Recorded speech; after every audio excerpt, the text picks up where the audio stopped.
ആ നീ എപ്പോഴാ വന്നേ? ഞാൻ 10 പറ്റി. എങ്ങനെ പോന്ന്? ബസ്സിന്. ഒറ്റയ്ക്ക് ബസ്സിനൊക്കെ പോരാൻ തുടങ്ങിയില്ലേ? എന്താ പരിപാടി?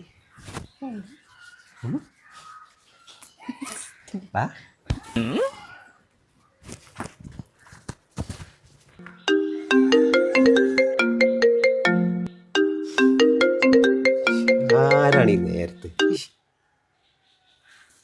ഹലോ, ഒന്ന് പെട്ടെന്ന് വന്നാ, ഒരു ആശുപത്രി കേസാണ്, പെട്ടെന്ന് കേട്ടോ, എമർജൻസി ആണ്, പെട്ടെന്ന് വാ.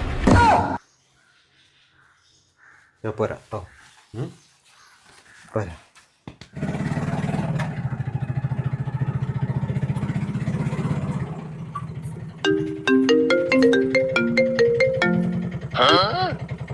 നിങ്ങൾ വരുമ്പോഴേ ഒരു വിസ്പറിന്റെ പാക്കറ്റ് കൊണ്ടുവരണം കേട്ടോ.